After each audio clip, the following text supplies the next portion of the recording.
building, because the building is kind of a work of art. Because architects are kind of like artists. So let's just take a quick look at the building. We're just going to be out here for a minute. Come this way. Follow. Yeah, we'll go this way. Okay, let's take a look up here. What does it say up there? Library, right. This building was built in 1903 with the help of Andrew Carnegie. And Andrew Carnegie was a man who made a lot of money in the steel industry, and he wanted to give back to communities, so he helped small towns like Missoula build their first library. And that's how we came to have this building, and that was in 1903. So you guys, how old is this building? When I touch this brick, how old is this brick? 107 years. 107 years old, yeah. So then just 10 years after 1903, Missoula kept on growing, and we had to expand this library.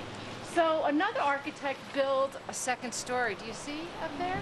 Yeah. It's different, isn't it? It's very high. Right, it's very high. And what else do we notice about it being different? What makes it different? It has different patterns. What about the color? Is the color different? Black. It's black. It's actually a different material. And when you go on the inside, you'll be able to, I guess we should go inside. We'll be able to touch it when we go inside. Let's go inside. Oh my God, you did that. I just want you to know it's no longer a library. It's been an art museum since 1975. And we built this expansion. This is the new part that we built between 2004 and 2006. So you're going to go into the new part, and you'll still see part of the old when we go inside. Let's go in.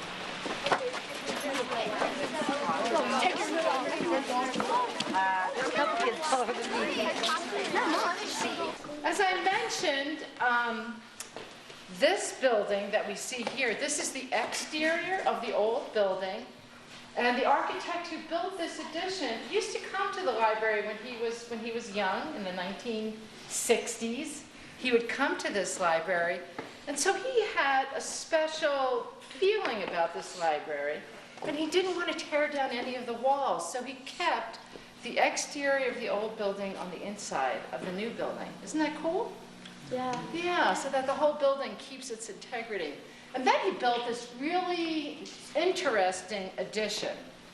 And what's a word that we would apply to this space here, to this part of the building?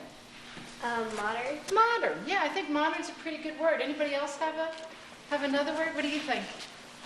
New. New. Yeah, definitely looks new. Anybody else? Okay, why do we say that? What makes us think modern and new? What makes us think that? What do we see that makes us think that? I think it looks pretty unique and Yeah. sort of like those future houses or something. Yeah, it kind of looks futuristic. With all the complex stairs, you know. Complex stairs, yeah, because, and it's true, it's like my favorite part of the building when we look this way. He has like a cutaway, right? So we can look at the angles, we see that neat triangle shape, and then we see the pattern of the stairs. So it's pretty cool. That's one thing that he did. Let's look in this area here. And what kind of materials do we see? What did the architect use for materials? How about you? Tell me your name. Kiana. Kiana. They built that thing up there by glass. Right, we see lots of glass. So it has that beautiful skylight, right? Yeah. It's a skylight. Okay, what else do we notice? What's your name? Metal. There says metal up there. Those look like metal. Lots of metal, right. Composite wood. Right. Did you say composite wood? Yeah. It looks like composite wood. It actually is, and that's a really good guess. But actually, it is metal. That was my close guess. Yeah, that's great. So lots of metal, lots of glass. So it has a really open feeling to it, doesn't it?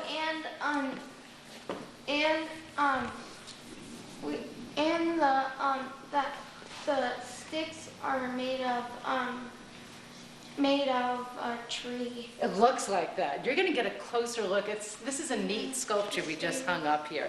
It's not a permanent part of the building. Are we going to go way up there? You are going to go way up there. Okay, well, why don't we walk into the gallery? We're going to walk slowly. So here we are in the old building, right? Remember, this is the part that was built in 1903, and the entryway used to be there. So people would come in, and originally when it was just one story, there was a skylight here, and the librarian's desk would be about where I am.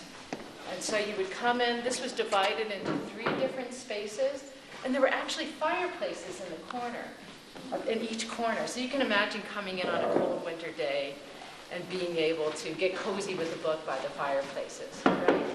And then in 1913, when they added the addition, they actually put a stairway here.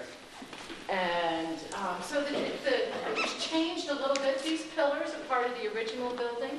So we did keep quite a bit of the original stuff when we did an addition. So when we built the stairway, built the addition, the architect decided to leave this open space here because it's been part of the building since the very start. So when you go upstairs, you'll be able to look down into this space, which will be kind of neat. So you guys watched the video about David Spear, am I right? Mm-hmm. Did you watch the video? And what kind of artist is David Spear? Do you guys remember? He's a photographer. He's a photographer, right. And how many of you are photographers? How many of you like to take pictures? Okay, there we go. So most of you like to take pictures, okay. And so when we take pictures, what are we trying to do when we take a picture? Why do we take pictures? We take pictures to capture good memories, stuff like that. Right. And I think that you'll see that that's something that David does too. That some of these, I know he has a series about some of his student friends. He has some work about his father. So he does have some photographs that capture memories for him. What else does photography do for us? Yeah. It gives us souvenirs. Yeah, it kind of gives us a souvenir so we can look at that, and it almost brings us back to that place. Okay, anybody else? Why else do we take photographs? Any other reason? Yeah, to capture a scene. It's kind of fun, isn't it? It's just kind of fun being able to capture that picture. So for David, you might remember that he became a photographer when he was in high school, and now he's like 60 years old. So he's been a photographer for a long time.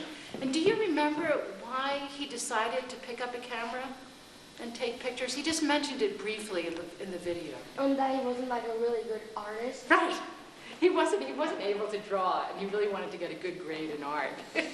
And he was interested in photography, so he started working for the school newspaper, and he became a photographer. So we actually, in this exhibit, have a couple of photographs that he took in high school. And so he became really interested in using photography as a type of art. So do you remember he said one thing in that video that I thought was really important? And he said that most of us take pictures, right? We've all taken pictures. And I take pictures. And with digital cameras, we can be kind of random about it, can't we? We just kind of point and shoot, because we can erase it really easily. But David said he doesn't just take pictures, he makes pictures. So he spends a lot more time thinking about his composition, how the picture is arranged, what's in the background, what's in the foreground, and about his subject. He spends a little bit more time because he spends a lot more time in developing his photographs. So David is just one of the exhibits you're going to see today. You are also going to see the work of Angela Babby. And Angela Babby is a Native American artist. And we always have Native American art up on view in our Native American gallery.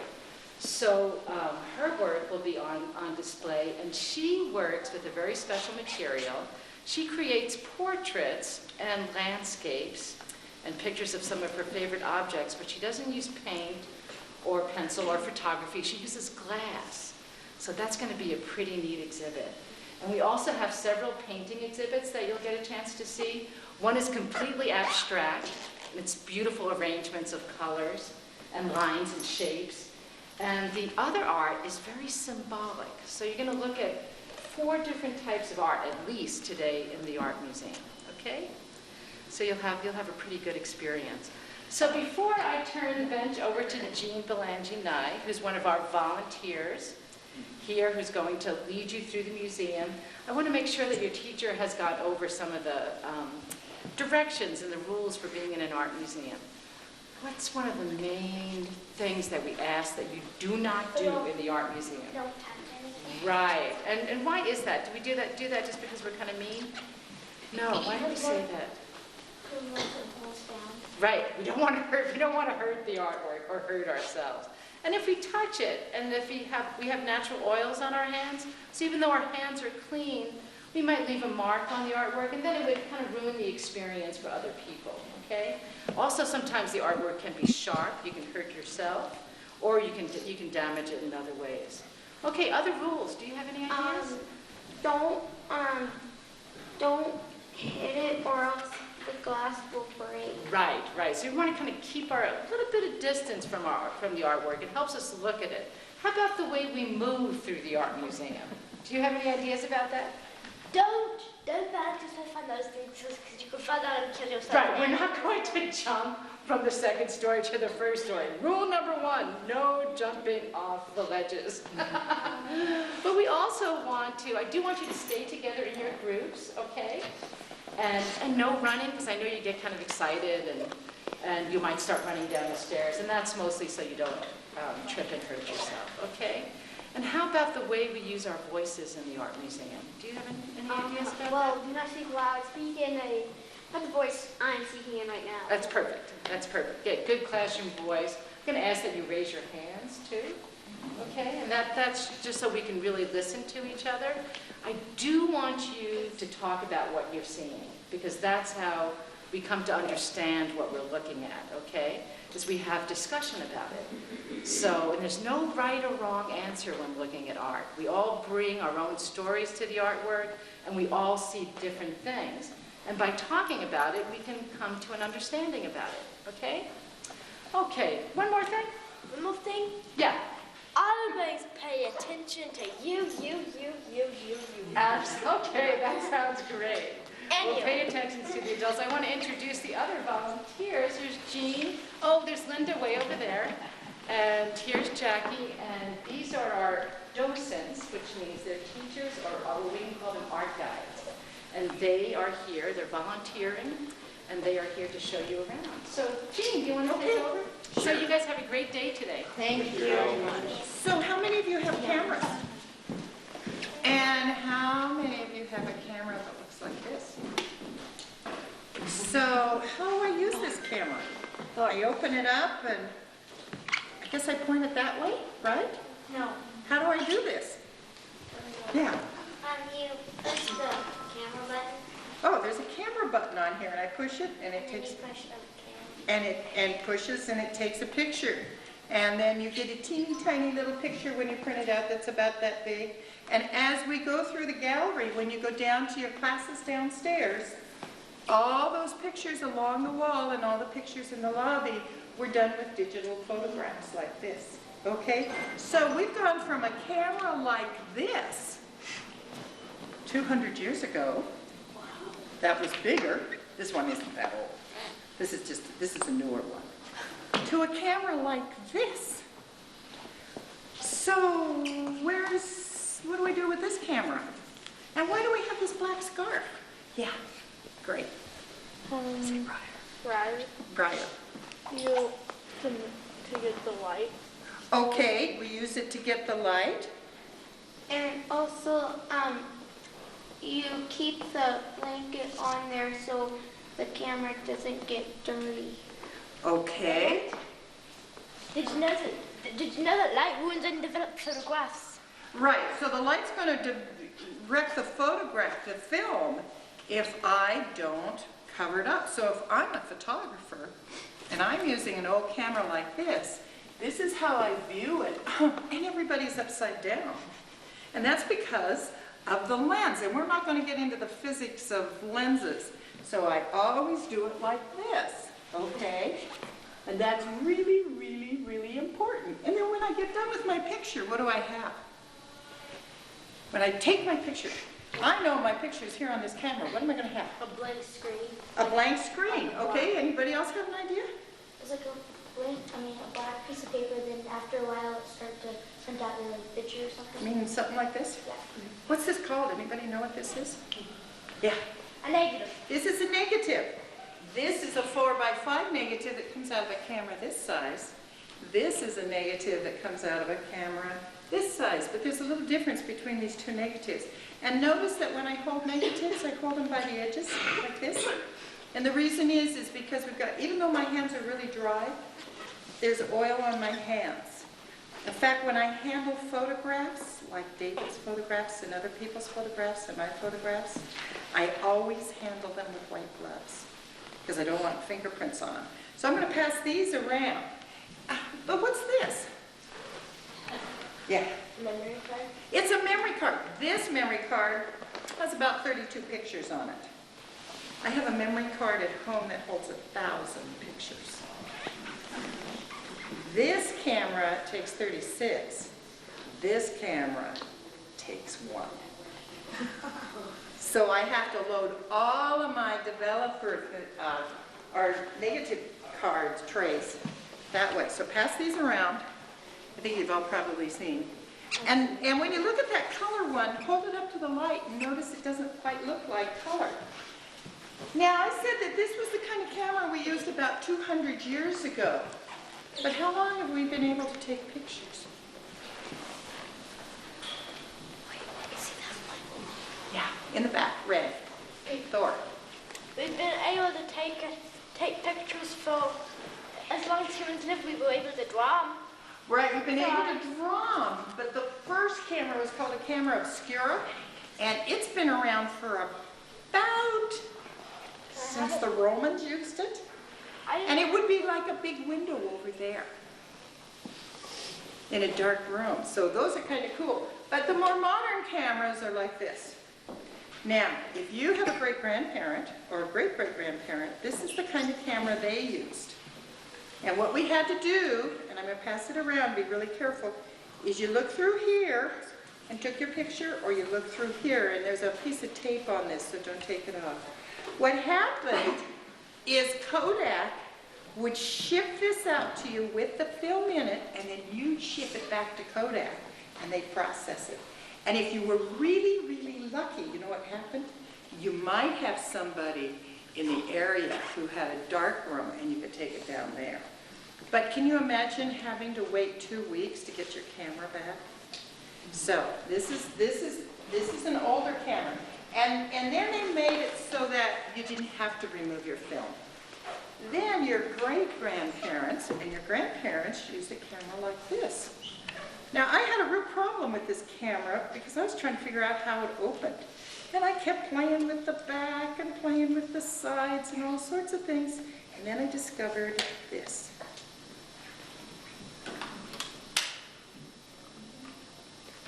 And this is a really nice camera, but it's really delicate. So, and these all work. It's just a little hard sometimes to get film for them. Okay, so I'd look through my and take my picture. Okay. So if you go through your family photographs and see all these black and white photos that look like this, they're about this tall and like this, they came out of cameras like that. Then your grandparents, this was the first really cheap camera. And this is the kind of camera I had, and it cost about $12. And it was called a Brownie, and it took color film. So it was really cool. And then what about these two cameras? Are these old-fashioned cameras? No. Slightly loud. This is a single lens reflex, okay? And that means you have to look at it through it this way, okay? This way, okay? And it takes color film, black and white film, and you have to process it, right? And my digital camera looks a lot like this. Unfortunately, my digital camera is going to cost a lot more to repair. Okay? And this is a really cool camera because this is the kind of camera David uses. And he uses this camera. Do you know why he uses this camera? Why do you think David uses a camera like this a lot? Yeah. Because he likes black and white pictures. Well, I can take color with this too, but he does like black and white pictures. What does this camera allow me to do as I'm talking to you? Yeah. And let it record or something? No, it's not taking pictures yet. But do you know that I've got a camera in my hand and that I'm taking your picture? No. And so I might be talking to you and you're just being really, really good, and all of a sudden I go click and I have a perfect picture. Okay? So that's what this camera's all about. This is a rather inexpensive one, but they make the really expensive ones, and you can change the lenses on them too, just like on those. Okay? So, does anybody have any questions about the cameras? Oh, this is the camera case for the big camera that's going around. Yeah. And it says EKC.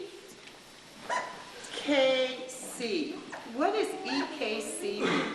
Is that the person's initials? It's Kodak's initials. Okay, so old Kodak camera.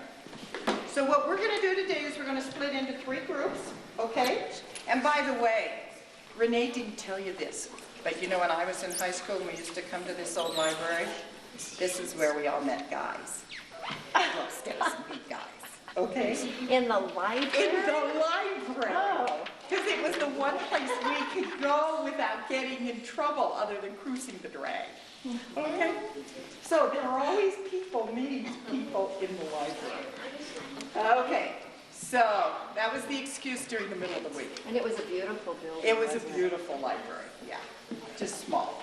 Okay, so we're going to divide into 3 groups. At this museum, we have 5 art galleries, and the artwork in the galleries change every 4 months. But when you come into a gallery, you're not always going to have a guide, and so you have to look for clues. When you look around this room, what clues do you see? Look around. Look around carefully. Or you answer so quickly. What clues do you see? What do you learn from this little nameplate? What it is, this is what its name is and who made it and what it's made out of and everything. Okay, so it has the name of the artist, it has the title of the piece, it has the materials that were used to make this piece of art, and it tells who owns it too. I don't know if you can see that, it says courtesy of the artist.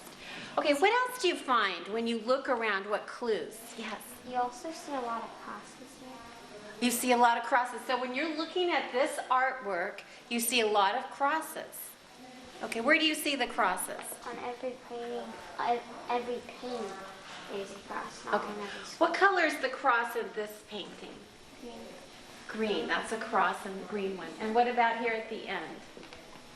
So we can start here. Does anybody have another name for that cross?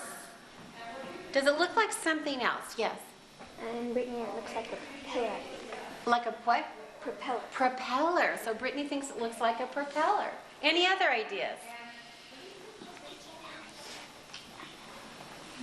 She said that every single painting has a propeller, has a cross in it. Okay, but when we come into a gallery, let's go back. What other clues can you see when you look around? So you're saying looking at similarities of artwork? What else do you find? Mickey Mouse. Okay, so there's a lot of them have Mickey Mouse. Almost every single one. And do you know, did you look up? What do you find when you look up? What do you find when you look up? When it was, when it's up there, or When it's on display. Okay, so that's September 17th to December 23rd. What else do you see above that? whoever made it. Michael Sarich is the artist. What else do you have? What does it say next to his name? Can you read what it says next to his name? Shelby, Hush and Babble. Yeah, hush and babble. Do you know, have any idea what that means? Hush? What does that word hush mean? Yes. To be quiet. To be quiet. And babble, what does babble mean? Does anybody know the story from the Bible? The Tower of Babel?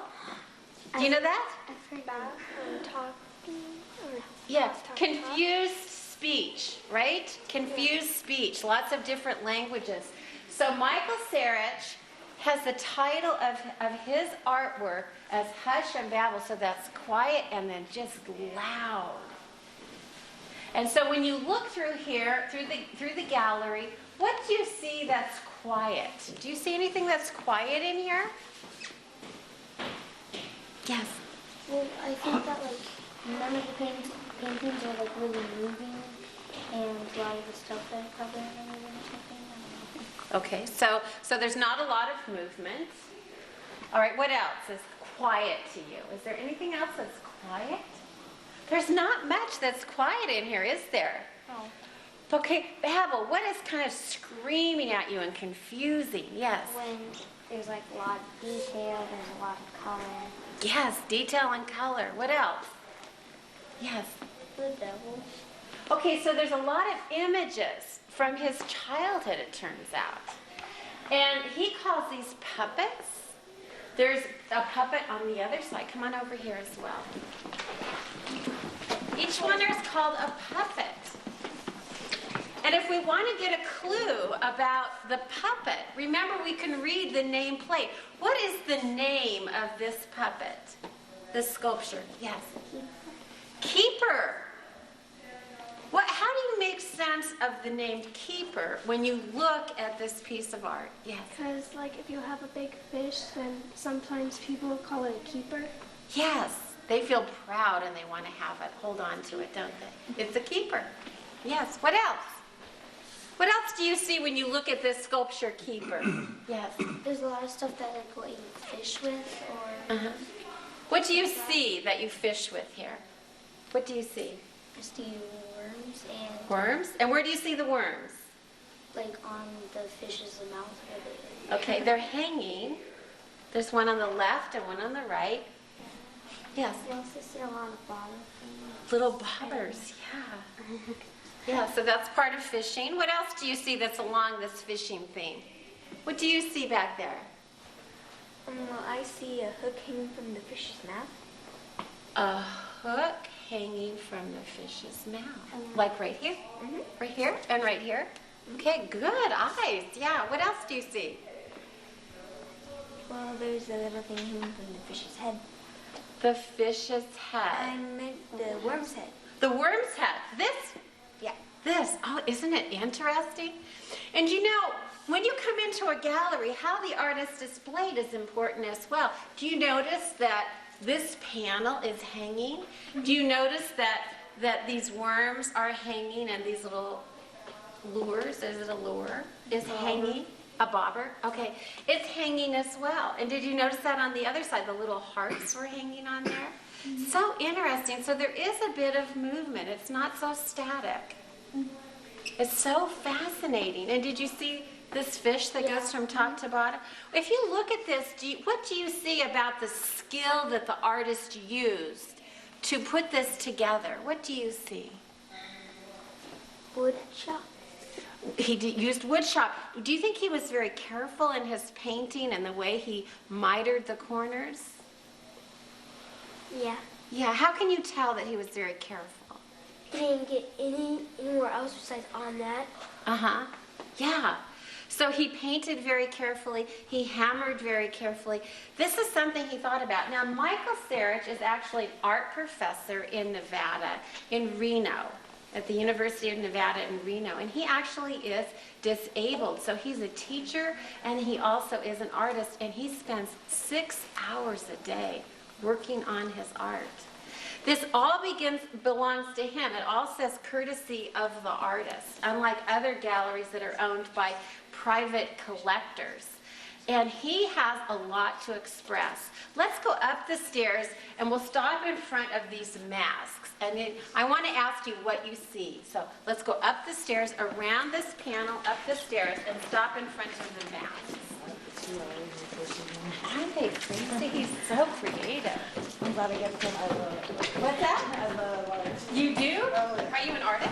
Nah, sort of. Yeah. What's your medium? Well, I've been doing the block art where you just look at the lines instead of looking at the pictures. Okay, what's the title of this? Yes. Skull wall. Skull wall. How many skulls are here? Yes.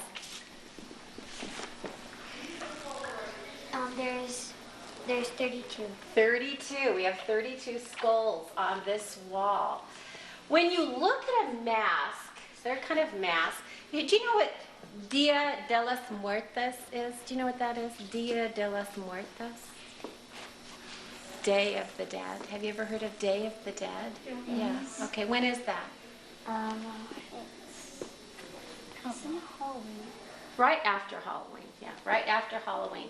And in Mexico, they on the grave sites, they clean the grave sites up. They put fresh flowers on. They put food for the people who have died. They put photos. They try and put all the things around on the grave that the person who died loved, so that they won't be without anything in the next world. So a lot of these masks are based on what look do most of these have? Yes. Like they mostly have like either a Mickey Mouse hat or like something like that. Okay, what does each one seem to have though? What look does it have? Yes. A skull. A skull look. You can tell that, especially around the mouth area. You moved your mouth in that way, and I could see kind of the mouth area. Okay, so if you look at one of these masks, how much time do you think it would take to make one mask? How much time? Probably a lot. Like how many hours do you think? 2 hours? 2 hours. Does anybody have another idea? Yes. Maybe about 3 or 4 or something. So think about if you were going to take a lump of clay and you were going to shape it in a certain way and you were going to carve it in a certain way and then you had to let it dry. Have you done ceramics before? And then you have to paint it and then you have to fire it and then you have to maybe paint it a second time and fire it again? Yes. About 24 hours. To do each one? Yes. Yeah. And you wouldn't necessarily be working on each one for 24 hours, but maybe a series of them, and through taking them through the process. So when you think of 32 masks, and you think about Michael Sarich and the time that it took for him to make these 32 masks, it's quite a body of work, isn't it? Mm-hmm. Isn't it? Now, when you look at artwork, you have to, what I think about is, what do I like about this? So when you look at this, what do you see that you like? Yes. There's lots of color in it. Color, lots of color. I like the color too. What else do you like?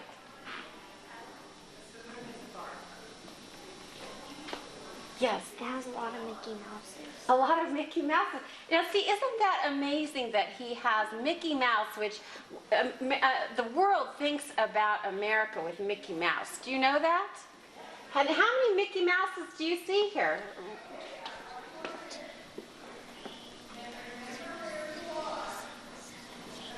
Uh-huh. Yes. 8 Mickey Mouses, and they're the ears that you see, right? Is there any other thing that's about Mickey Mouse besides the ears? Maybe. Yes. The hat.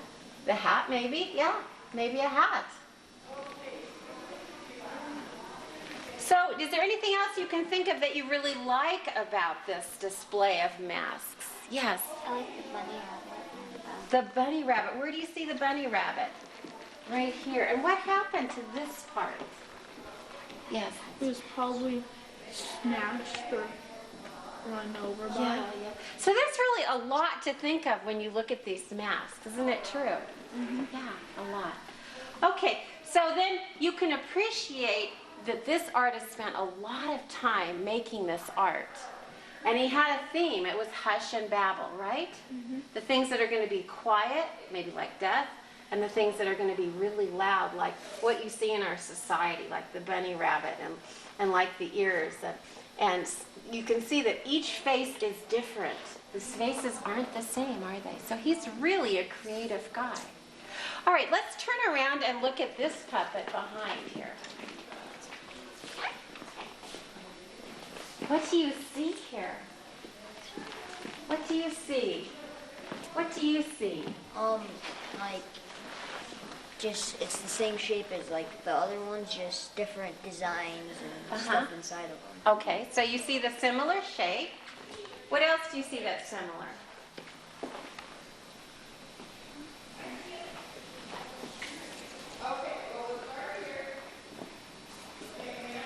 What do you see that's similar? The head. The head shape comes above. And you see that Mickey Mouse theme, those ears again, don't you? Yeah. What is different about this piece of art, this puppet, this sculpture? Yes. The inside, the color, what it has on it. Okay, so you see the color is different. He has a different color for each one of his puppet sculptures, doesn't he? Yeah. What do you see on the arms for this one? Yes. A gun. A gun. And what's the title of it? Can anybody read it? Yes. Toys. Toys. Isn't it kind of confusing? Yeah. And I think he wants you to be confused. You know, when I look at this, do you see how many different colors of army men are in the center framed area? How many different colors are there? You have to get up closely sometimes. How many different colors? Yes. 3. 3 different colors, yeah. Do you see something else that reminds you of? So this is really toys, and then it's war. Look at on the left shoulder. What is that on the left shoulder? Yeah. A grenade. A grenade. Do you see any other grenades there? No. On the eye, actually. Up on the eye. And then he has something on the left leg. Do you see something on the left leg that's repeated? There's something on the left leg there that I'm looking at. Some are right side up and some are upside down, and there are other places as well. What do you see? I see the houses, like that buildings, and then there's a building there. Okay, what kind of building is that? Yeah. Skyscraper. A skyscraper is one idea. What's another idea? A church. A church, yeah. And how many churches can you see when you look at this sculpture? How many churches can you see? Yeah. 4. 4. Where do you see 4? Right there, there, and there. Okay. How many more do you see? I see 8. 8 churches. Isn't it amazing? Okay, let's come over to this corner painting over here. Let's come over to this one here. Have we seen any of these images before? Yes. Okay, what images have you seen before this particular painting? Yes. Fish. The fish. Remember on that second puppet we looked at with the worms for the arms? Do you remember that? What else? Yes. The churches. The churches, yeah. There's churches there. What else do you see? The smiley face. The smiley face, yes. The skull. The skull, he has a skull here again. Remember the title of this exhibit is Hush and Babble. Things are quiet and things are yelling at us. What's yelling at us here? What's yelling, screaming at us? Brings a lot of confusion. What is it? What do you see? Yes. A happy face and a skull on the same. Okay, all right, there you have it. Did you notice that some of his painting, he has used, it's called an airbrush technique, where you have paint and a brush, and it can have a dark line or a faint line. So here's these orange shapes and these gray shapes. This is like a stencil almost. Sometimes he's taken paint and he's splattered it on, and sometimes he's painted by hand, and sometimes he's used some stamps. And look at this fine line. Is this painted or is this an airbrush here? Can you tell? Yes. I would say airbrush. I like painted. Painted. Maybe the outside is painted and the inside has an airbrush. It's so interesting to look at the technique when you see a painting and you get involved, you get engaged in it. Is this smiley face, is this Hush or Babble? Yes. More like babble. You think it's more Babble, this smiley face. What do you think? I think it's Babble too. You do. Does anybody, yes? I kind of think it's Hush. Hush. Okay, so we can bring our own ideas into the paintings. All right, let's turn around now and let's look at how many paintings are actually in this gallery.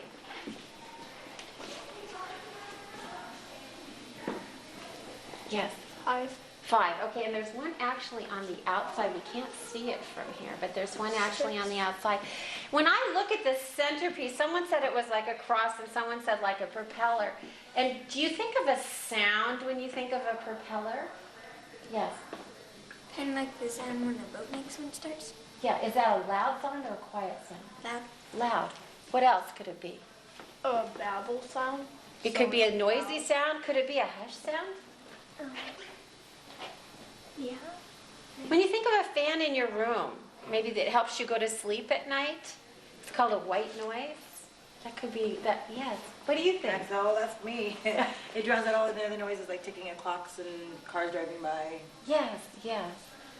Okay, let's look at this one over here before we go to up the elevator to the Native American Art Gallery. Okay, so what techniques has he used to make this painting, to make this picture? Yes. A lot of air. Well, I mean, a lot of painting. A lot of painting? What else? Yes. You can see an airbrush on the Mickey Mouse faces. Mm-hmm. Look at this. Okay, who's this? Yeah. I forgot. Yes. It kind of looks like Mary. Yeah, like the Virgin Mary. So he has a lot of kind of religious themes, doesn't he, going on here. So he's really thinking about these things. All right, and look at this upside down bird in this church, and the Mickey Mouses in the corners, and then these kind of skulls here, and a boat. And a boat. Right there. Yeah, so there are a lot of clues that you can learn about him. I'll tell you something personally. It's very frustrating for me when I go to an art gallery and I look at the nameplate and it says untitled. Because then you don't have any idea what the artist is thinking. So I love to get those clues. And I want to encourage you to get your own clues when you come into art galleries. Okay, we're going to go to the elevator and go to the second floor. And there's also something called a vault. And a vault holds the 1,000 permanent pieces for our art museum. And so in order to move some of the heavier pieces from the basement up to the second floor, we need to have an elevator. So when I push the button and you walk in, I want you to look on the floor and then look all around when you come into the elevator and tell me what clues do you see that this is an art museum elevator? What makes it artistic?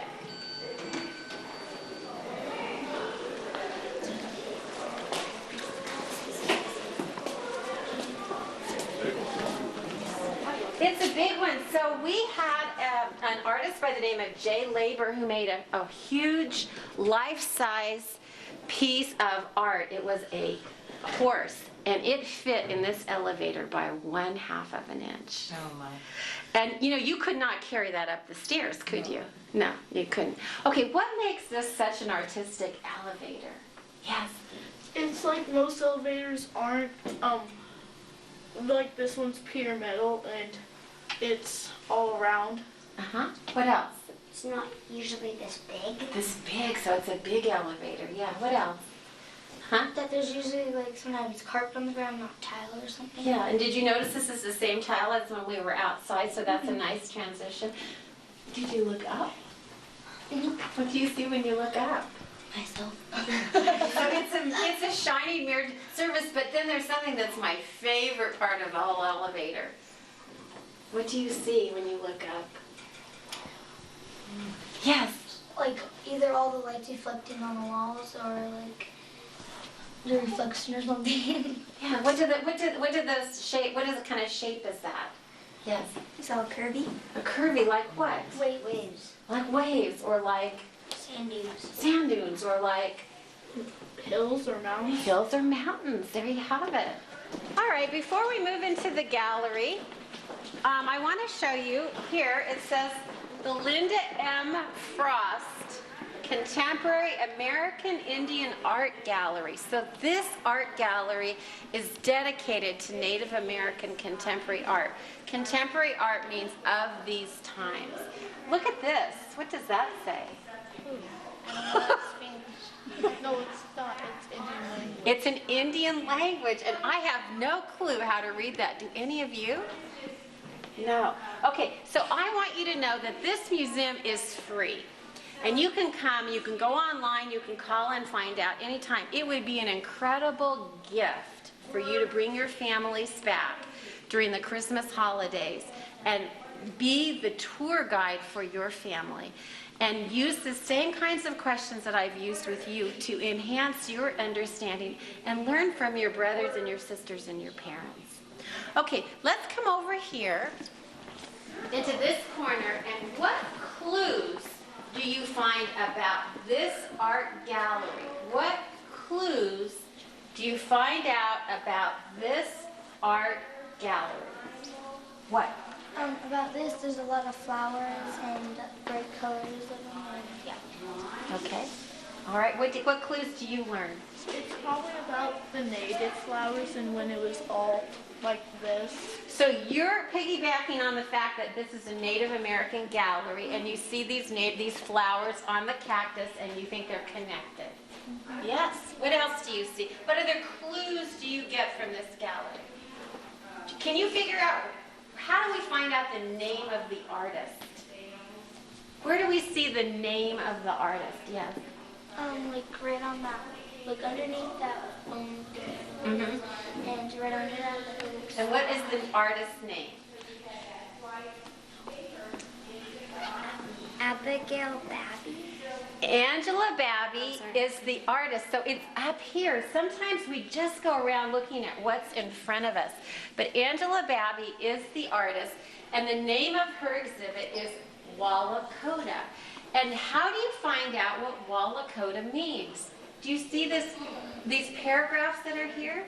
And it would describe that Wallacoda means in harmony with people and with the earth. And have you ever heard that that's true of kind of philosophy with the Native Americans? In harmony with people and the earth. Mm-hmm. Yeah. So you can learn more by reading. Also, there are these little card racks here, and you could also pick up one of these that would give the same information as you found on the wall. So you may have one of these if you pass. Also, we have a cell phone tour, and someone pointed it out over there, and you could type in or press in the numbers, and you could find the artist talking about a particular piece, and that you can learn at a different level about that. So that's really fun too. All right, let's come over to this one. How was this picture made? How was it made? Yes. Watercolors. How do you know that? This is the little card. Okay, you read watercolor. It also has the date that it was painted, 2000, year 2000. So look at this. What is this? What's the picture about? Yes. Flowers and lots of color. Lots of color, yeah. What do you see about these three parts here? Yes. That they're all different type of like, one started before the other, like one started blooming and then other started and then, and then one sprouted too. It's a progression. You have the bud and then partially opened and then fully opened. All right, so this is watercolor. And did you notice this paper that the watercolor is on? Did you notice that? What did you notice about that? Yes. He painted it and then he teared the edges off. Okay, it has a natural, it's called a deckled edge. So Angela is a woman, and she signed it here, Babby, 2000, 00. Okay, let's come over here. What's this one made of? Yes. Glass. Do you remember Renee told you that you would go to the second floor at Native American Gallery, and you would see an artist, Angela Babby, and she works with glass.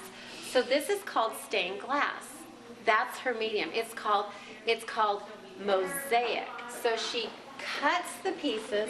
She leaves a little 1/8 of an inch space. She fills it with grout. You probably have grout in your house. Maybe in the bathroom with tiles or on the kitchen sink or on the floor. And she uses a little space here. And she takes different colors of glass, and then she takes enamel paint and she paints the details.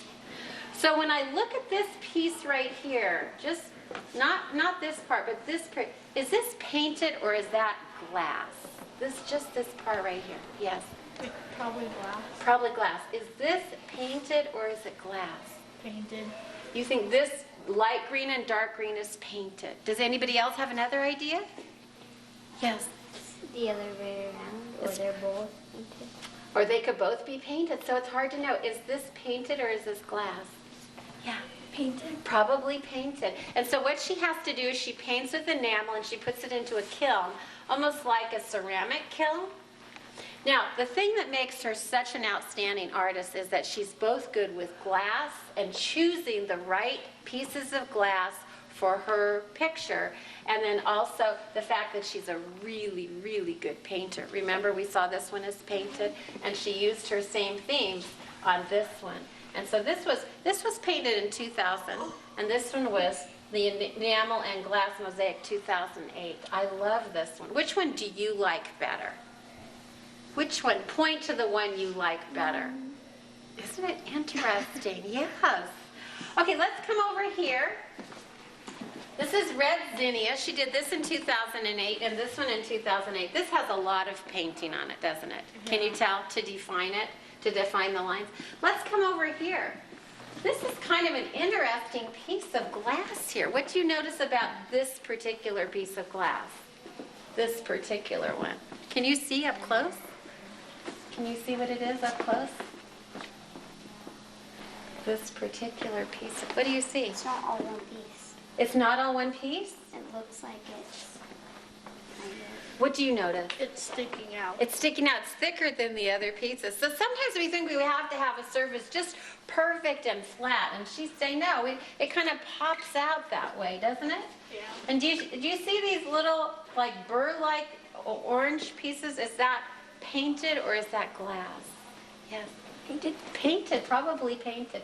And see, she has her name here. It's a little different when she signs her pieces. Okay, let's come over here. What's the name of this? Yeah. Rattler. She made this in 1995, so this is one of her older pieces. Let's come on over here. This is what she did for a commission for someone who has a beer company. Hops, it's part of making beer. And look at this beautiful colored glass here. And this beautiful glass, and then this one is probably painted there. And then come over here. What's the name of this piece of art? Yes. Red cloud in lime. Red cloud in lime. Now, what or who is Red Cloud? Yes. The Indian in the picture. The Indian, and Red Cloud is Angela Babby's relative. And this is different because it says stained glass. It's not mosaic. So mosaic is when you take glass and you cut around it and you put it on a piece of wood, masonite, and then you put the grout in between. This is stained glass. What makes it stained glass? Look carefully. What makes it stained glass? There's nothing behind it. It's just, it looks like a picture with no back. No back, so the light can go through, right? Mm-hmm. And see, do you see, she doesn't have grout here? Mm-hmm. It's lead. She has lead that she's melted and put on there.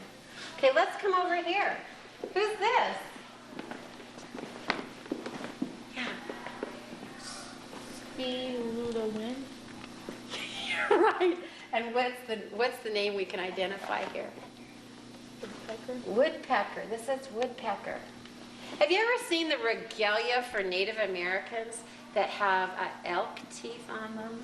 And these are all elk teeth. Beautiful. See how she's painted the hands and the face? Okay, come over and see. Who's this? These are all three relatives of Angela Babby's, by the way. Who's this? Smoke. Okay, Smoke. Look at Smoke's face. Would you like to be friends with Smoke? What is it about Smoke that you like? You like his looks? He's smiling, like, then like frowning, but he's smiling. He's smiling. What else do you see about Smoke? Yes. He looks gentle and friendly. Gentle and friendly. I think so too. And do you see this cross around his neck? Why do you think he has that cross around his neck? Yes. Probably Christian. Probably Christian. So the Native Americans, the missionaries came, right? And a lot of them became Catholics. And so this is a picture of Christ on the cross there. And I just think it's so interesting, the lines of Smoke's hair and his face and these pieces back here. If you look and you see this kind of darker color of green, and then you see a lighter color of green, what part of that do you think is painted and which part is glass? Is it the dark, the light? Yes. I think the lighter part is painted. Painted, okay. Yeah. Okay, let's come over to this guy. Look at the leg of his pants. Is that painted or is that stained glass? Let's come closer. Is it painted or stained glass? What do you think? Yes. I think it's stained glass. Stained glass. Does everybody agree it's stained glass? Yeah. What about the shadows on his shoe? Is that painted or stained glass? Painted. Painted. Would you like to be friends with him? Look at his face. No. What makes you think? No, I don't really care to know him that well. Yes. He looks kind of serious and sometimes he might be angry a little. Maybe angry. And what else? What do you see about his face that maybe looks a little angry? Mad. Maybe a little mad. Yeah. What about his face? Yes. Well, he's not smiling and he's looking in a different direction or something. He's look. What else about his body that says, "Oh, I don't know if I want to get to know him"? Yes. His arms are crossed and his legs are crossed, right? Okay. One thing I want to point out to you, Indian power. Yeah. Do you see that? It's kind of like a card, and he's identifying with Indian power, kind of a defiant look. Would you say? Yeah. Yeah. Kind of defiant. Yes. Isn't that the same person as over there? Do you think it is? Yeah. Yeah, well, it could be. What is the name there? Can you read it? I can't see. You can't see. It says red cloud right there. Red Cloud. Well, there you have it. That's Red Cloud. Very good observation. Very, very good. Okay, look at the black and orange. The black and orange spaces on this. Is the black painted or the orange painted? Look carefully. Look carefully. Is the black painted or the orange painted? Yes. The black. The black is painted on an orange piece of glass. Isn't that crazy? Just the opposite of the green on the other side. So interesting, isn't it? Okay, come on over here. I want to show you what we have here. This will give you an idea of, let's all gather around here, an idea of how she cuts this out. And once she cuts it out, she has to sand it so it's not gonna, there's not going to be any jagged edges. And then she puts these pieces into a little kiln. Do you see the wires around this kiln? Like this piece is here and this one here. Remember, this is the guy we just saw? Yeah. So these are all made with a little space so you could put grout in it. And here's some pieces of glass, and here's grout, and here's some little beads. And then look on the wall. There's the finished picture. Do you see that? Do you see that one? So I love showing that. And then actually the step before that is over here. So Angela comes up with an idea, and she decides what color she wants it to be. And then these are actually her patterns for cutting out the glass. And you see she's built in the space between for the grout.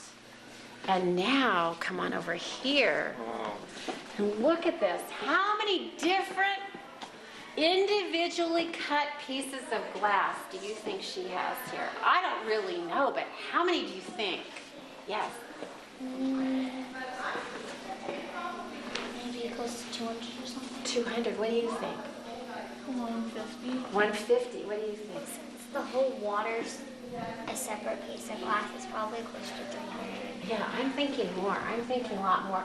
And when you look at this, do you see anything that's painted on here? No, it's, what is it? What is the design made between the shape and the stained glass? And then don't you love how she has the foam here? And this do you see it's three-dimensional? The foam on the glass, do you see that? Do you see the name of this? Do you see when she made this picture? Do you see when she made it? This year. This year. Isn't it amazing? Oh, I just love it. Okay, so then when she made this for a friend, and she made some little studies. So these are her studies. So when an artist just has an idea, sometimes they try it out. Look at this picture. Sam wanted to look up at the camera. Evelyn wanted to show her hands. Look at this. Mark wanted to show his muscles. Look at this. I can't read his name there. Look at this guy. He has a power stance here with his legs far apart and his hands up at his neck. Look at, he's making some symbols.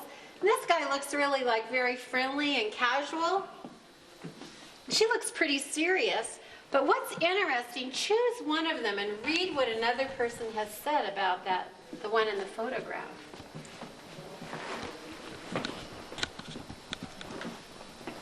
See if you agree.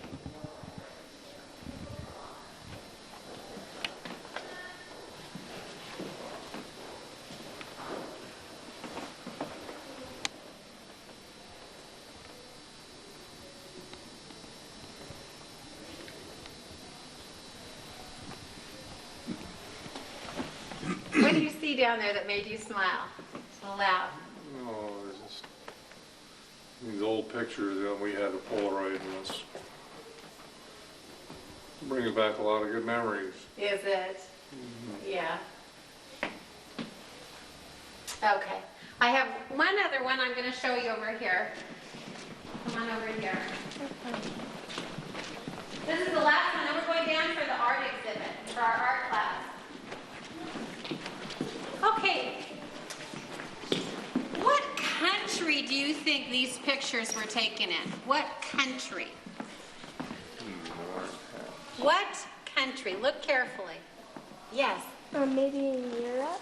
Maybe in Europe. And what do you see that makes you say that? The hats that the boys wear and how they dress up. And how they dress up. Okay. Where else could this be? Besides Europe. Could this be in Montana? Yeah. Could this be last spring?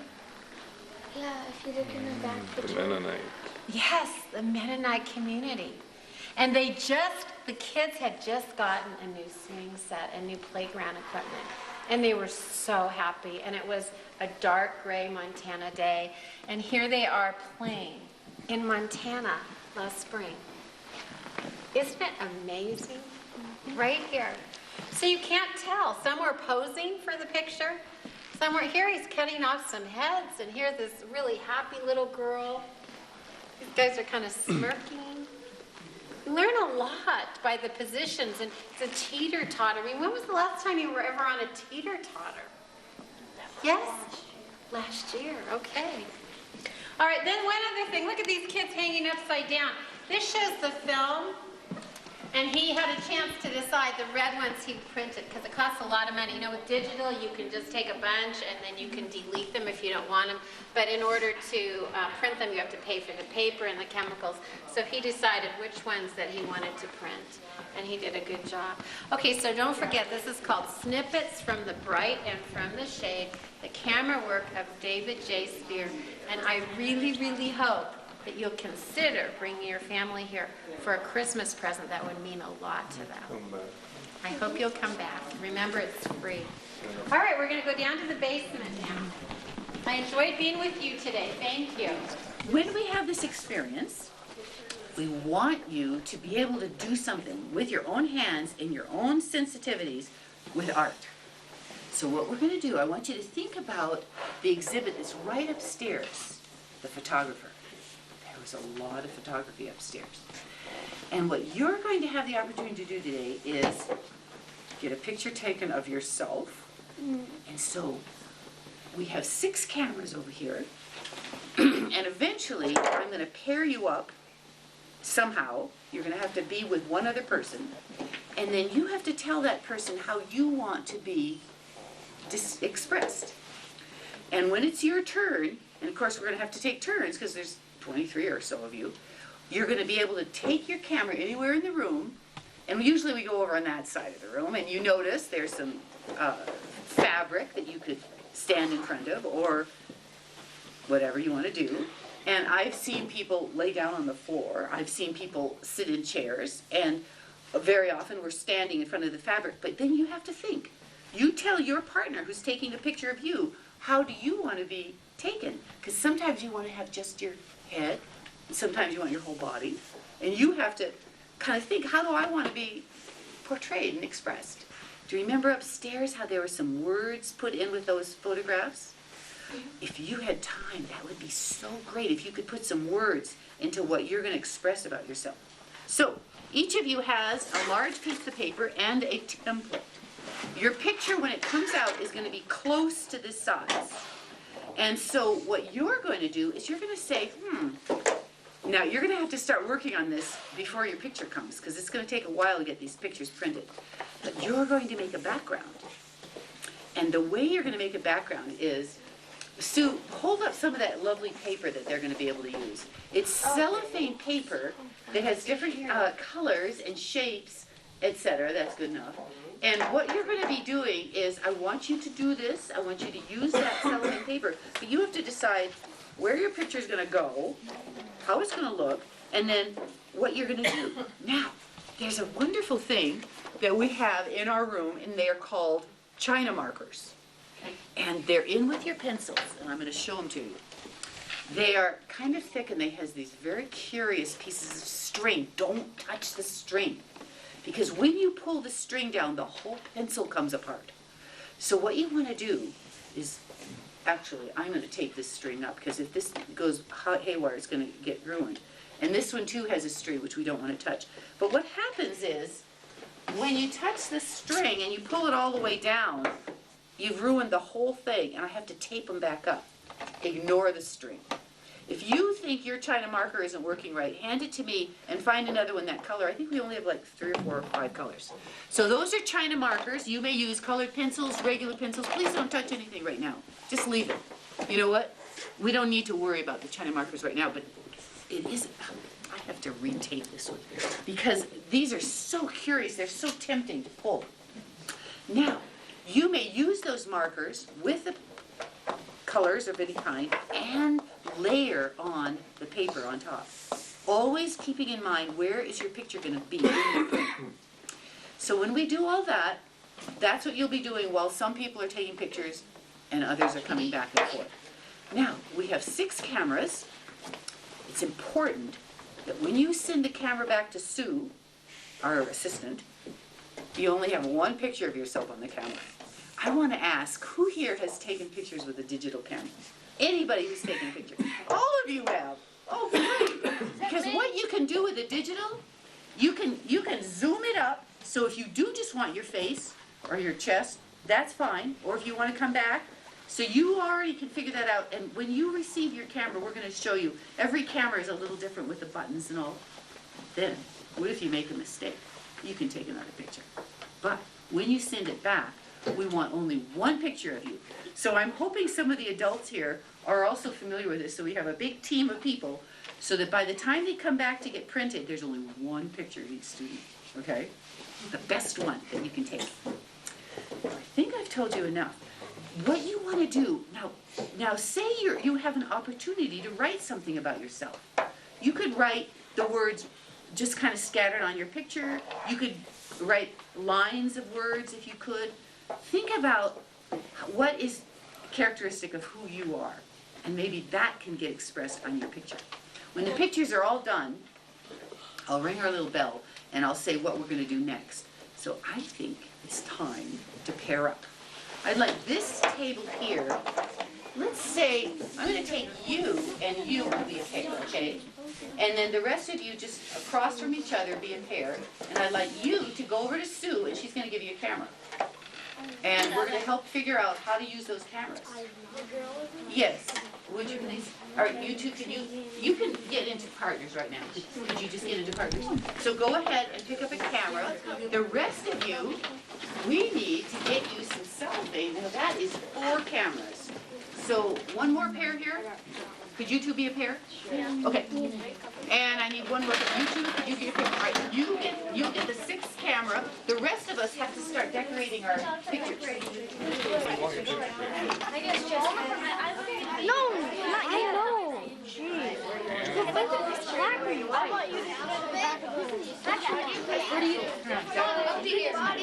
And then start decorating with all those things. Close it or no? Oh, that is good. How's that? Yeah, I'm gonna take it. I'll show you what to do. I know what to do. Smile. Smile.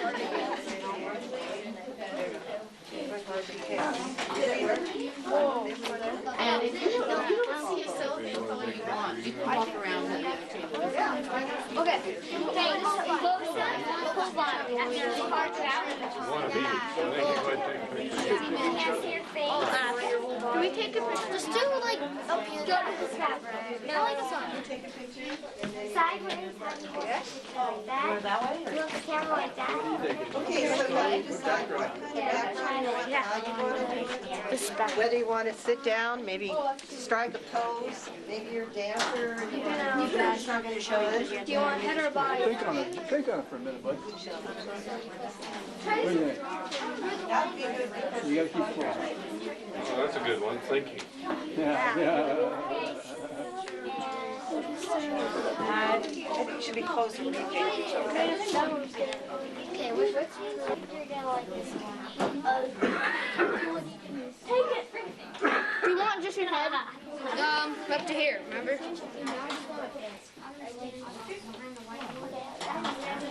That's good. Your turn.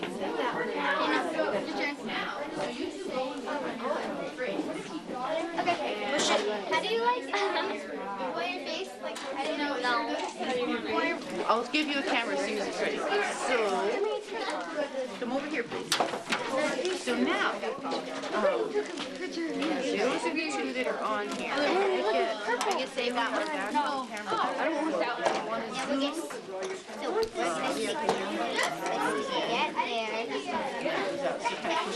Down.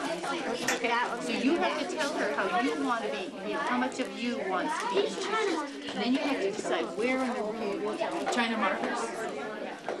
I forgot to tell them that, but it works on top of the cellophane paper. Otherwise, you can't mark it on the cellophane paper. That's why these are special, because they can go on top of this stuff. But you can draw on top of the cellophane. Oh, let's see. Let me see how many pictures are on here. Whoops. Oh, that is so creative. Fantastic. All right, so now I need another pair of people. You guys go get your frames started going. Come up with your body.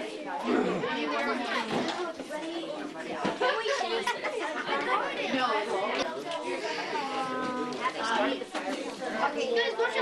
Four on one camera. Okay, there's a good. Now, what you're going to do is, here's your camera.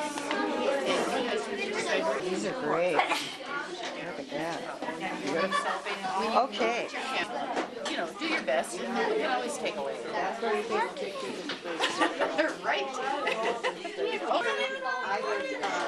Do you want your whole body taken? Oh, so sorry. Find something that goes really good with your design.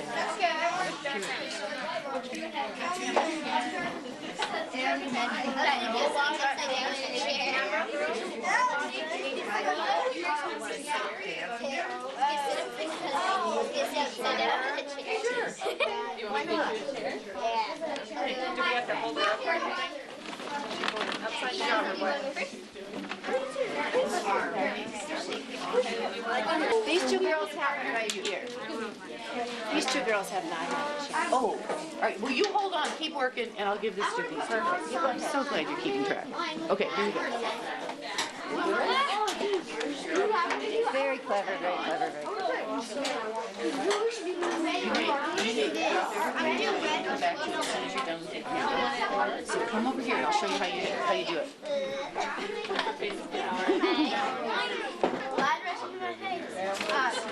Nice. No boots. Okay, here we go. Let me show you what happens. If you push this button here, you can see it's already on camera. That one, and that one has been facing. Then when we push it back here again, we get to be in camera mode. Now, if you wanted it close up, we're going to push this up, back, like that. And if you want to get far back, you go like that. It's about that. Now, you can take a good picture, but if you don't, if the picture doesn't look I like that. and I'll help you delete the ones that didn't turn out. Okay, you're on your own. Good luck. Around your, so your design needs to go around.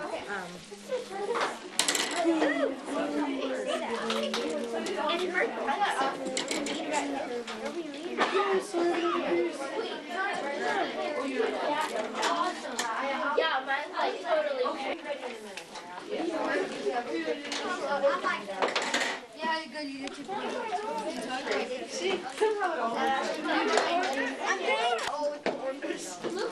I'm not putting anything.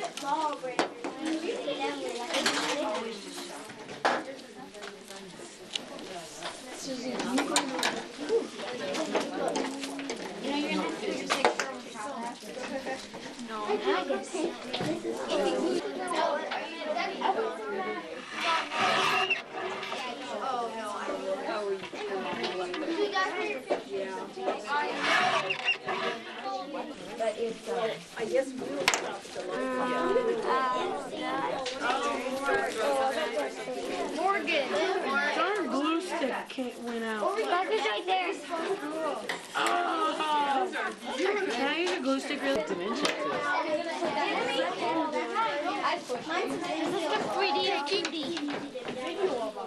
Very interesting. I kind of like this one upside down. Did you see what you look like upside down? Okay. That's kind of cute. You can, you know, when I look at art, I like to turn the whole picture around. Creative one. I always think it has to be Queen's foot to vote. What did you say? Everything has to be creative. Yes, that's right. I So took you the are picture in this frame would look bad, but a bad frame with this picture would look bad. actually your frame is looking terrific. And you know the whole thing about these China markers is they write on top of this, so you can keep adding layers. I'm done with my frame. That's not. That's a regular. Bring the whole thing over. I'll show you. Go over there. There you go. Look at Trey. Hey, I'm in my picture color. All I need is green. I'm making pixels. I'm making pixels. I need green, Trey. Oh, I know what. They can't come on. Don't. I'm turning it. Will you take a picture of mine? I'm done. Can you hand me a China marker?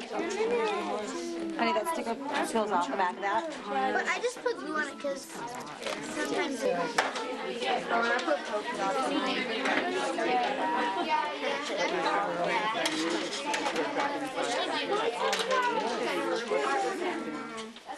I think that would come off and Nobody's gonna know that. You know what? Why don't you glue it and then we'll trim it. Okay?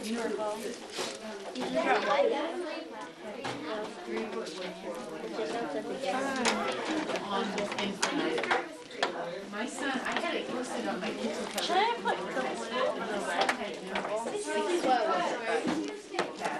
That's a really good purple. I'm gonna do that. Well, we didn't have enough numbers. Okay, nice cowbell. This is the last thing until you're done. When you feel like you are finished and you think yours is done, this is what you're going to do. You're going to bring it to that end of the room and you're going to use one magnet and you're going to put it up somewhere on that wall. Then you're going to come back and clean up your area and we will all wait till everybody's done and then we'll have a critique. Let's figure out what that's going to be. So if you feel like you're done, go ahead and hang your picture, come back and do your cleanup. And then we'll get an idea of how much longer it will take. One thing, class, when you put the papers back in, if they're ones that people can use. Mine's like cleanish. Oh my god. There.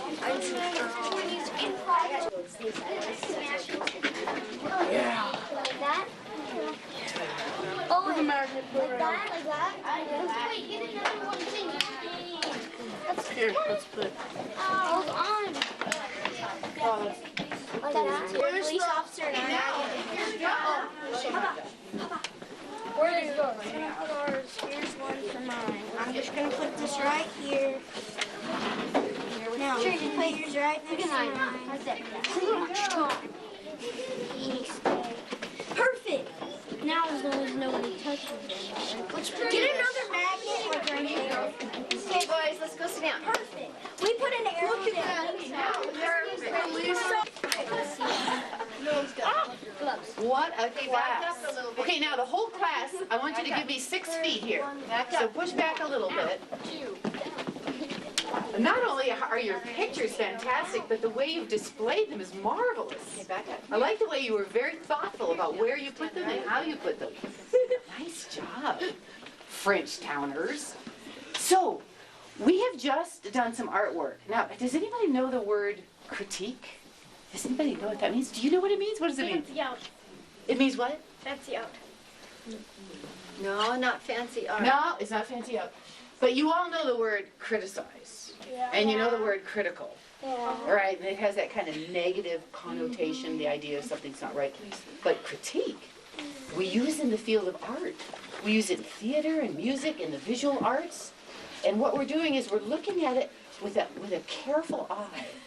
And we're seeing what works and what doesn't work good. And when we're doing that with the visual arts, we think of things like line, repetition, like if you see the same line again.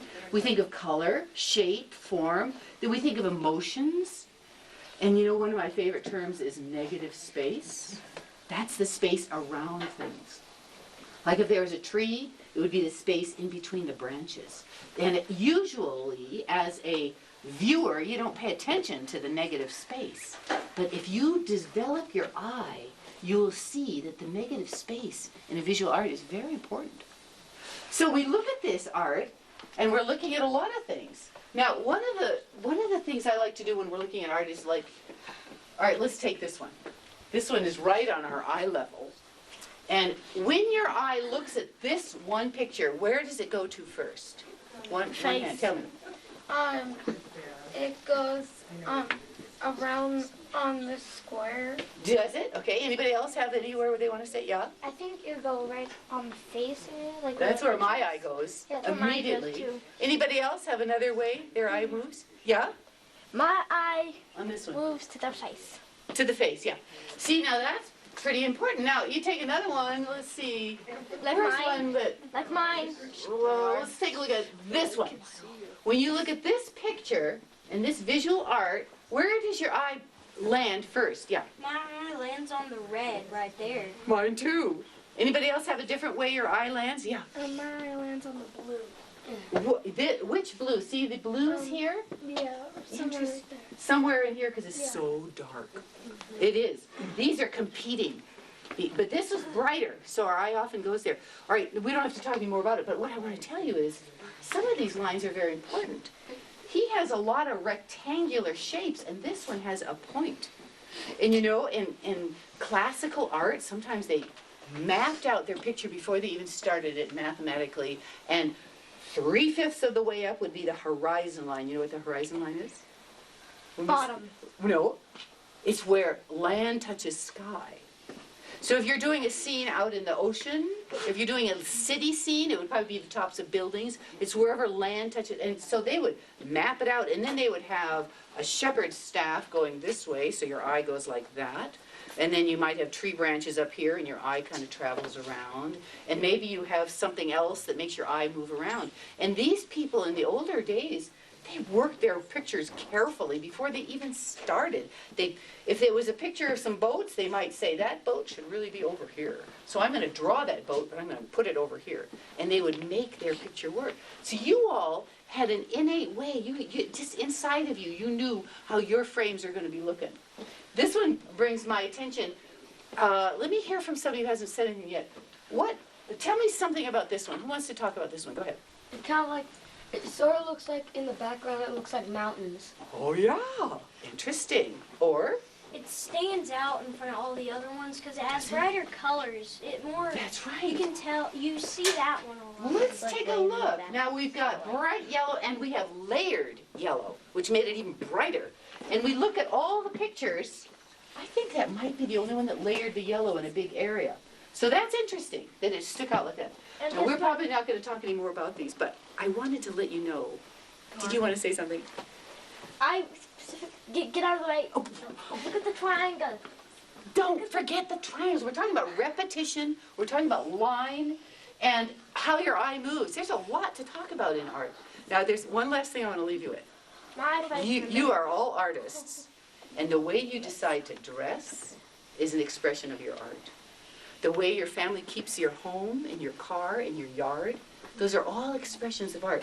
When you drive around your world and you see the mountains, you see billboards, you see so many things, just think about all the artists that were involved in all the things that you see. And you are all artists.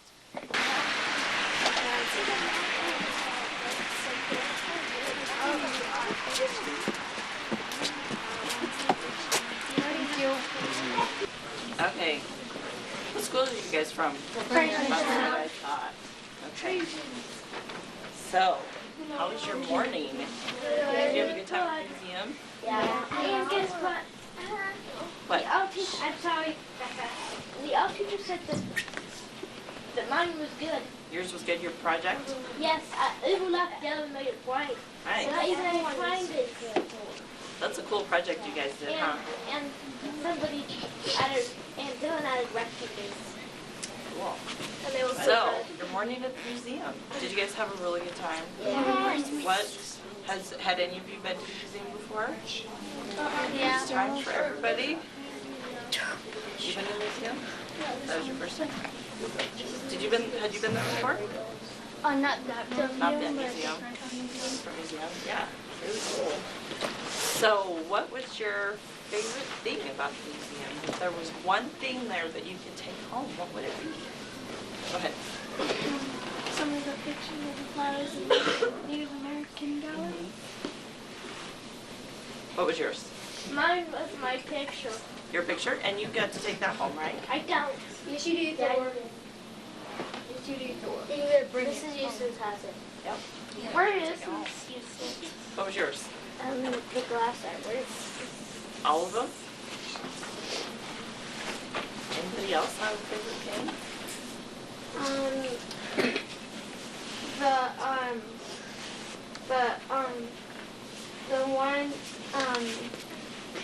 The one picture of my picture, my project I built, it was with colorful papers, and then I put a picture of me on the paper. Yeah, I've seen some of the projects that some of the other classes have done. They're very cool. Did you just design their What was yours? Mine was this. It looked like a propeller, and it had a bunch of army stuff on it. Uh-huh. Anybody else have a favorite thing? I like all the Mickey Mouse. All the Mickey Mouse dolls. Yeah.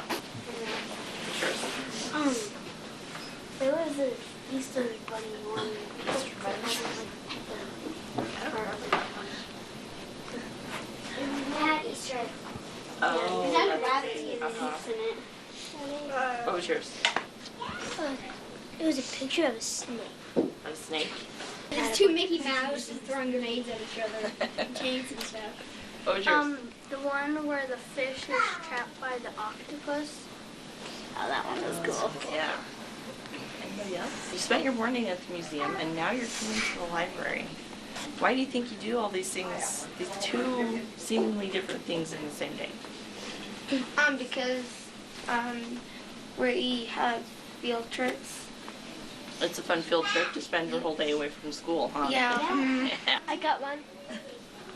I like those ones with the big cross in it. They look like a propeller too. Uh-huh. What was the old building we were just in? Shelby, where were we just at? The old library. What's this? The new library. Yep, So that that was library the came here. first library in Missoula, that old building. It was built 107 years ago. Yeah, that's a long time ago. And now we have this building, and we're actually talking about adding on or building a new building a few years down the road. Oh, So seriously? you guys could possibly have been in all 3 library buildings at some point in time. Pretty cool, huh? So why else would you go to the museum and then come to the library? Because like the museum has like pictures and stuff, and then you can hand the books, some of the books have pictures in them and stuff. Why do you think you come to the library? Because we're gonna look at books, and then we're also gonna get to have a library card. Mhm. To see the old library and then the new library. That's a good reason. Any other reasons? I got one. What's your reason? My reason is that you get to see the museum of the other building materials used to make libraries. And by the way, do you see those lights hung on there? They look like LED lights. I think they are. They're very energy efficient. I just noticed they were up there. I heard they were there, but I hadn't seen them until this morning. Ask how many people. Okay, any other reasons why? Any other things in common the museum and the library might have? Any other things you could learn in both places? History. History? Yeah, those are places. About pictures and see other stuff and thinking. Is there art in the library besides the books? Yeah. Yeah? Is there art in this room right here? Right there's on this one. Where is there art in this room? Where? The constellations? Yeah. Where else? And on the roof, the quilts. Mm-hmm. Anything else? The little sculpture thingy. That you walked by when you came back here? Anything else in here? But that red fire alarm back there, that can be considered art. It could be. In here it's kind of a practical thing, but it could be. Anything else? The rug. The rug? You think the rugs are art? Yeah. Yeah, it could be. What do you think? I think that the Chairs? I think that the benches are the artificial rise and ceilings are art too. Yeah. How about these quilts that are behind you? Yes. Did anybody see those? when you Yeah. walked in? She said the blankets. How She said the quilts about- over here. Okay, any other reasons why you go to the museum and come to the library? Any other things they have in common? About the artists that have art in the museum. What's that? Say it again. To learn about the artists that have art in the To learn museum. about the artists. Yep. Not just those artists, but Thor. Can you please sit for me? every other kind of artist and art. So you can learn about art that maybe you didn't see at the museum, different kinds of art. Mindy? Any other reason? Do you have another reason? I have a reason. The reason is that you get to, in both places, you learn about the customs, religions, etc. of people, the beliefs. That's a good customs, reason. religions, etc. Okay, so how many of you have been to this library before? Quite a few. How many of you have been to the branch we have out in Frenchtown? Not very many. That was so much closer. It's in the high school. It's not too far from where you guys go to school. Oh, I have. Yeah. But let's talk Did about you know we had a branch out in Frenchtown? What's the branch out? Yeah. Another part of the business, like UPS and a bunch of stores. I've been to the branch out. You've been to the branch in Frenchtown? That's You've been to the high school? Crossroads. It's in the high school library? I've never been to the branch out in the high school. Just this one? So how many of you have library cards right now already? Not very many. Is everybody else getting cards today? Yeah. All right. No, I got mine at home. So you guys are getting all set. So what kinds of things do you know about the library? What kind of things can you get at the library besides books? I know. What do you think? Movies? Cassettes? Like books? Like audiobooks? Kinds of cassettes? Movies. Movies? I know. Oh, sorry. What else? Information. lots of information. That is a good thing to get at the library. CDs. CDs. Anything else? Or is that it? Internet. What? Internet. Yep. We have computers with the internet. A book. I said besides books. We have lots of books. I can name pretty much everything. Did you know you can get magazines here? Yeah. We have internet, and we have lots of databases that you can use if you're doing a big research project. You can come to the library and use all of our databases to get all the information you need for whatever your project is. So, how long can you keep things when you check them out? How long do you think? 2 weeks. 2 weeks? A month. A month? 4 weeks? Okay, there were a couple people that said 2 different answers because we have 2 different checkout time periods. 2 weeks? 2 weeks. For some things, like our brand new books and our movies are 2 weeks. And our books are 4 weeks or 1 month. So that's a long time to keep something out, right? But if you have something checked out, you have a book you checked out, and you didn't finish it in a month, can you check it out again? Yeah. How many times? Once. 1 time? 2 times? 2 times? 3 times? Once. As many times as you want? Yeah. Like 4 4 times? You can check renew things is what we call it when you check it out again 2 times. So you can have something out for 3 months. That's a really long time. Do you think when you come to the library you can get books on how to do stained glass? On how to take photographs? Yeah. Yeah? Yeah. Okay. So we have books on how to be a photographer, how to learn to take pictures. We have books on digital photography. And I had a stained glass book and I forgot it. So how many of you have your own cameras? Are they digital camera or do they have film in them? It's digital. Digital. Those are the best kind, right? Film. You have a camera with film in it? I want a digital camera. You want a digital camera? So you They're don't have pretty to cool. buy. So you have guns. books like this that can teach you how to take better pictures with your cameras. So some of the things that you saw, some of the photographs. Did you talk about photographs and how they tell stories and that even though they look like they're just something, there's really more to it than that? So this book we have is about a famous photographer named Ansel Adams. Has anybody ever heard of him? No? He took pictures of landscapes. He took a lot of pictures of national parks. Well, here's one of them. Cover up the word here. You guys know where this is? Does anybody recognize this? Where is it? Yellowstone. Yellowstone? Yeah. It's one of the big waterfalls in Yellowstone Park. Probably one of the most recognizable things there. You've been there? You saw the falls? Pretty cool, huh? Let me see if I can't find the yellow one. You guys know what this is a picture of? This one right here. Anybody recognize this? Where is it? I think it's in, I think it might be in, way up in the mountains in Kalispell. You're so close. Oh, I know. Where is it? Missoula. Glacier. Glacier.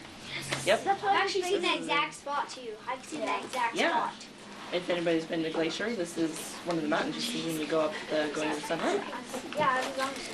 So, these are some really cool pictures. This one, let me see if I can find it, is one of my favorite pictures by him. This one right here. Does anybody recognize this? Has anybody ever been here? Do you know where this is? Yellowstone. Yellowstone? No, not quite. No? Anybody have any idea? Is it here? No. I have no idea. It's close to Yellowstone. I don't know where you can see behind Do you know? you. I do. Where is it? Grand Teton. Grand Tetons. Yep. This is the Snake River running I in front of the Tetons. Yeah. Tetons. In the right by Teton National Yellowstone. Park. It's right next to Yellowstone. It's in Wyoming. Yep. It's a really cool place. Jackson Hole. You heard of Jackson Actually, Hole? yeah. It's right outside When you Jackson. go to, if you get into Yellowstone, you also get admission to Tetons. Yeah, you do. All on the same price. So, this is another book we have about a famous photographer. Her name is Dorothea Lange. And she took probably one of the most famous photographs ever. Has anybody ever seen this one? You've seen this one? Do you know when this was taken? 1936. You read it on the paper. What's going on?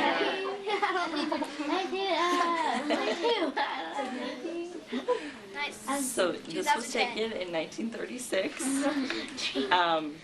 And Dorothea Lange was a photographer who was given an assignment by the government to take pictures of the conditions of some of the migrant farm workers in California. And this was during the Great Depression. You guys know what the Great Depression is? Oh, yeah. Yeah. So nobody had jobs. A lot of people didn't have jobs. They didn't have money. They didn't have food. So the people that she was taking pictures of, the migrant farm workers, they moved around in California picking crops. So if there were apples to be picked, they picked apples. If there were potatoes to be harvested, they dug up potatoes. If there were peas to be picked, that's what they did, and they moved all over. So she was given an assignment to take pictures of these people. So after she was done, she was on her way home, she decided to stop at one more camp, at a pea pickers camp. And she saw this woman.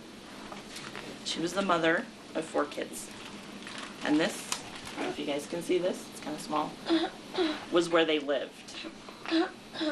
In a little canvas tent, 4 kids with a baby. They didn't have any food. She didn't have a job because the crops had frozen. So they couldn't pick anything because nobody wanted to buy ruined vegetables. So they were eating some of the frozen peas. They had sold their clothes, the tires off their cars, everything practically that they owned, as you can see in this picture. They don't have anything, just to buy food. And they still didn't have anything. So she was pretty sad because she couldn't feed her kids. So Dorothea Lange took a photo of this woman and she sent it to a newspaper in San Francisco who printed the picture along with the story Dorothea Lange told them. And eventually the story reached Washington, D.C., reached the president, it reached Congress, and they sent 20,000 pounds of food to the workers in Southern California. How many? 20,000 pounds of food. That's not a lot, though. It's quite a bit. Well, back then it's kind of like... Pounds is the same. Yeah, it's really not. It's a weight. Yeah, it's not that much. It's quite a bit. That one is very people Yeah. now. Nowadays, So, no. it might have been it probably wasn't a lot, but it was more than what they had, because they didn't have anything. So, this was a pretty powerful photograph that was taken, and it helped a lot of people. Just one woman taking a picture of another woman and her family. It's pretty amazing, huh? Yeah. So those are some of the books that we have here about photography. We also have fiction books that have photography in them. Has anybody ever read this one? Or haven't seen it? Or you've seen it but you haven't read it? So this one's about photography. We also have this book, and one of these days we're going to get a cover for this one. Does anybody have any idea what this book is? I think I read it. Oh, is it? Does it have mostly pictures in it? It does. Oh, Do I you know read what that it's book. called? I don't remember what it's called. Anybody know what the title is? Oh. No? I don't know. Did you know? Do you know? I do. Selznick? That's the author. Where'd you see that on the top? Yeah. I know. Wow. Cheating. This is called The Invention of Hugo Cabaret. Oh. And this won the Caldecott Award 2 years ago. Do you know what the Caldecott Award is? Anybody have any idea? Yeah, it has it usually has, there's this gold label on the books that win Caldecott Awards. So this is the Caldecott Award from last year. So do you see a difference in these books? Yeah. What's the difference? One's thicker than the other one. Yeah. So this one was the first chapter book to win that award because the award is for pictures that are in books. So this was the one from last year, and it is just a picture book. I don't think there's any words in this book at all. Oh, there was. Well, there's some that are just But the picture or the story is told just through the pictures. And this one won the award last year. And the year before that, it was this big book. So who said they read this one?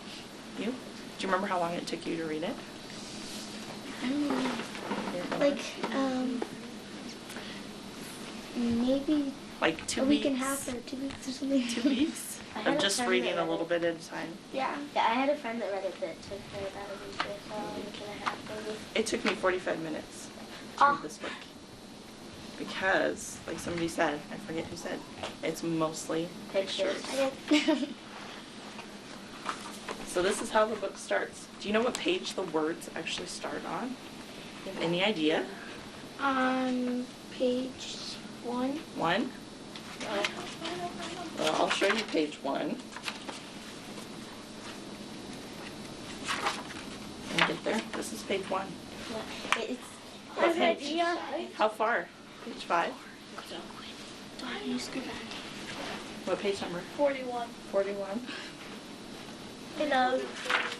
This is page 5. I know. Where's this story taking place? Paris. Paris? In a train station. Yeah, it's like most of the pictures it doesn't start until like way far back. Which is why it took me 45 minutes to read this big, long book that's like 500 pages Yeah, you long. just, yeah, we have a bunch. You just like flip through and all you see is pictures. I got a question. It's like 6. Excuse me. Well, there's one And, that's 6. and my sister has that kind of book. Yeah? Yeah. They're fun books, huh? Yeah. It took her like 5 hours to read it. Well, probably more than that. So this, we skipped past it, but this is Hugo. He's the main character in the story. And he's sneaking into a grate in the train station. I'd say page 100. And she's not a I'd fast say reader. This is the old man who runs the toy shop. I'm not sure I what bet page you it is. 150. And I think that guy like Here's the clock in the train station. Wow. 5. What do you guys see? And I. Is this chapter 5? So here's where the words start. 46. Page 46. And it just keeps right on going. So from where the story, There's like we a couple see words and then all of a sudden we see Hugo looking out from the clock, from the 5. It says, from his perch behind the clock, Hugo could see everything. He rubbed his fingers nervously against the small notebook in his pocket and told himself to be patient.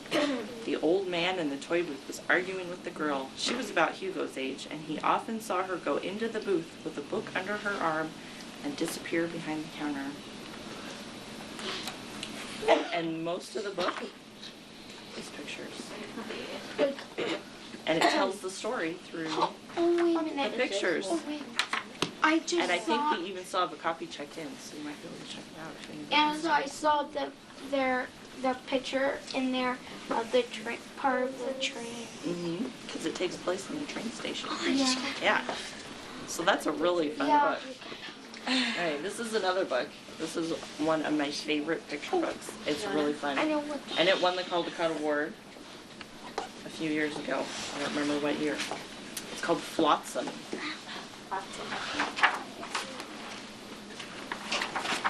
And it takes place on a beach.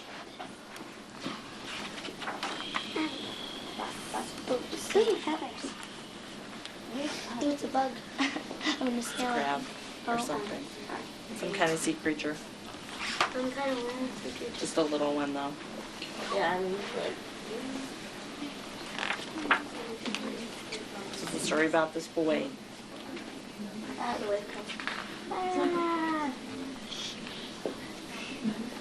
Washed them away. And it washes, what does it wash up on the beach? This wave. Camera. And the camera says on it, Melville Underwater Camera. Sweet. So it was just underwater. And we saw. And he decides, what does he decide to do with the camera? Take a picture? What does he do with the camera? Take See a what the film out pictures are. to see what the pictures are. Has anybody read this book before? Yeah. So he takes the film to the 1 hour photo place and waits and waits and waits and waits. And he gets the pictures developed. What do you think he sees on the pictures? Fish. A robot. A robot fish. A robot fish? Do you think there's really robot fish in the ocean? Maybe. There Probably could not. be. Do we know? Have we been under the ocean? Yes. You have? Yeah. Yes. Cool. No. Not deep enough down to the depths of it. Yeah. This camera has been all over the ocean. The seafloor would crush you if you didn't. Very easily take pictures. Here's another picture the camera took. Oh my gosh, that's so weird. It's an octopus. What is that? It's an octopus sitting in a chair. Sitting in a chair It's an awesome with lamps. What's the sea Here's another picture the camera took. Blowfish. It looks like a blowfish. That's pretty cool book. And Here's another starfish. picture the camera took. This one. Aliens. Pictures of aliens underwater. Yeah, totally. And starfish, our islands, are really starfish. There are fish under their feet. Yep, big whales. So Oh, these they're are giant whales. starfish. This is an island. It looks like they're cool. Yeah, the one with the girl. Do you imagine drawing that picture? He's a pretty talented artist, this guy, David Weisner. Okay, so we're going to take a little tour of the library, show you where some of the different kinds of books are, talk about some of the different things that we have, where they're at, where you can find them. And then those of you who filled out your applications for cards can get them. And then everybody can browse for a little while and find some books. Okay? Okay, so this area that we're in is in the children's department. And this particular area, we have a couple different kinds of books. Flotsam, the last book we saw, is in this area. We call them easy books, and you know that they're easy by the E on the spine label. And they are basically picture books. Ones that maybe you could take home and read to your little brothers and sisters, cousins. I am the little one. I'm the youngest. We also have these kinds of books. We call them top books. And most of them are work books. They're made out of cardboard. And they are for babies. Elmo. Yeah, that's the top one. Elmo's. So you can take these little books home if you have little brothers and sisters who are babies. And they're pretty sturdy. They don't fall apart. The pages don't rip. That's good. Like I have a little baby brother. you have a baby brother.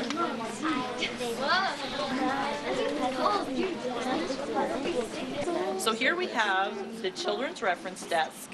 And this is Karen, our children's librarian. So if you guys have any questions about where to find things, if we have a certain book, questions about the library, you can come ask who's ever at this desk and they will hopefully know the answer. We also have a couple books here. We have new books. We have new fiction and new nonfiction books up here. And you know they're new by the bright yellow new sticker on the spine. We have new picture books right over here in this house. So anything new that we get at the library, in the children's department, they go there. Okay, on this side we have our fiction books. So chapter books, any of the Warriors books, the Seekers, Percy Jackson, Beverly Cleary, any of those kinds of books, Harry Potter. Yep, they're going to be in here. There's some holiday books in the back.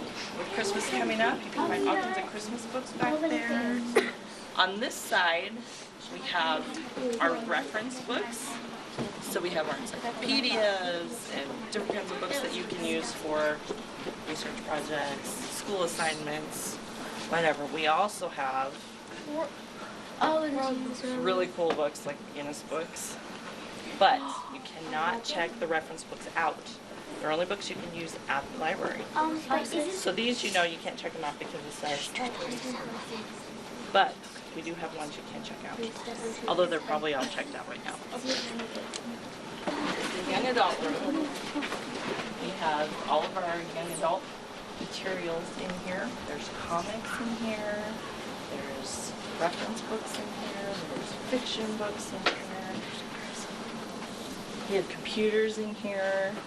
But how old do you need to be in order to use the computers in here? Does anybody know? I know. 13.